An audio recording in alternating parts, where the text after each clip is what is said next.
My name is Charles Phillips, CEO of Infor.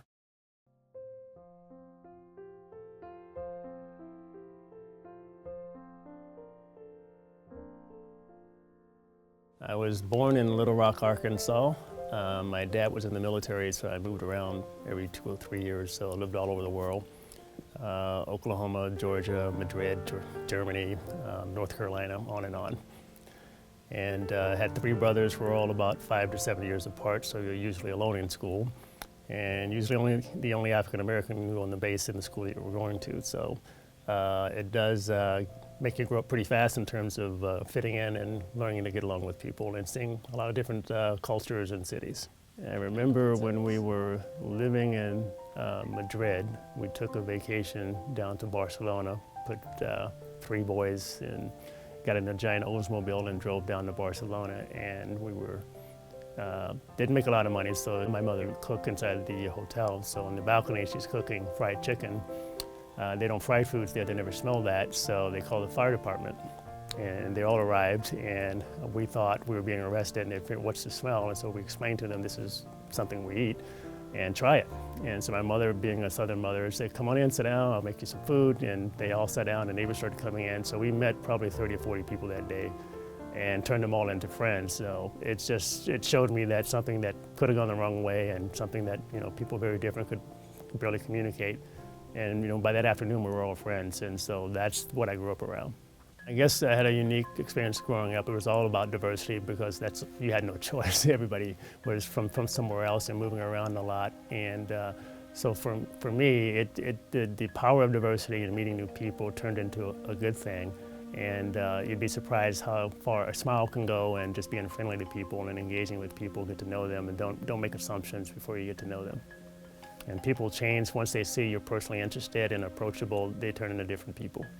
By the time I got to the 10th grade, I ended up in Atlanta, and that's where I started to get interested in technology. I walked into what was then called a Heathkit store, kind of like a Radio Shack back then. And this was before you could buy a PC, and so we would build them. I didn't know that. I walked within the store, and the manager saw the look of curiosity on my face and invited me to come learn about how to build a computer. They had a club that met every Tuesday and Thursday night. He didn't know anything about me, but told me to come, and so I started coming, and a month later I was programming, and 2 months later I built my first computer and been in computers ever since. Just some random guy who took an interest in me.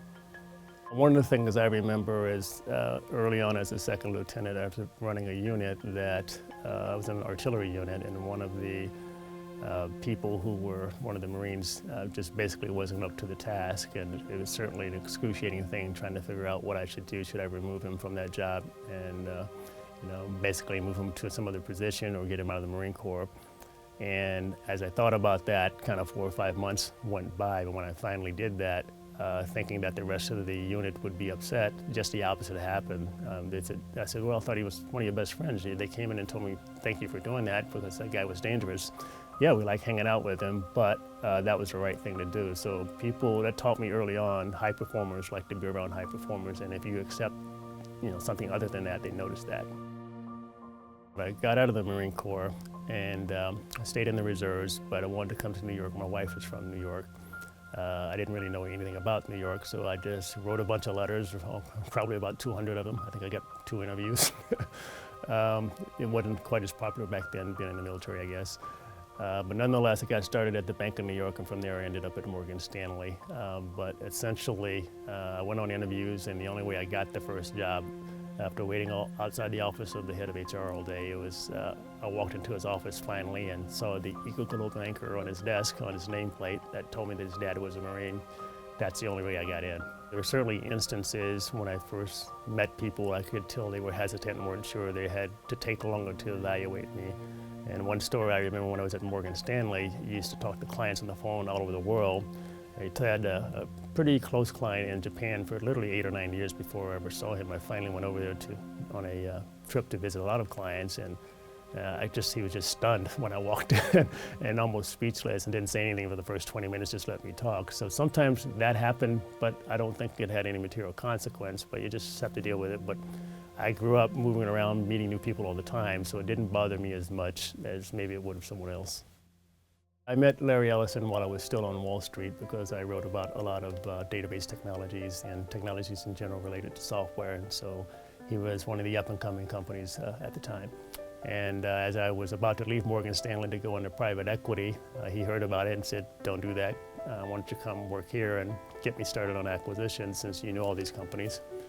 And so after some hemming and hawing, I said, "Okay, I'll come and get started," thinking I would leave after a year or so and on a handshake and get him started and then go into private equity, and kind of 8 years went by.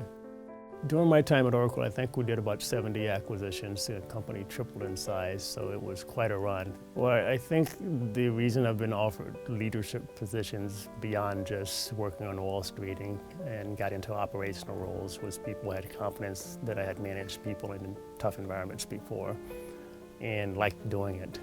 So that's the major lesson you draw from most military positions, but particularly the Marine Corps. And then the kind of the esprit de corps, how do you build that and build a team of people who care about the mission as much as you do. No one you see who's successful had a kind of easy walk in life. Everybody has challenges. Anything worth achieving that's great, you're gonna have to overcome a lot of things along the way. And so part of this is just kind of intestinal fortitude inside yourself. Know that you're going to be challenged, but that makes the journey that much more interesting. Just be relentless about it and focused. And you see people who are like that, they just don't stop. If left door doesn't open, they go through the right door and just keep moving ahead.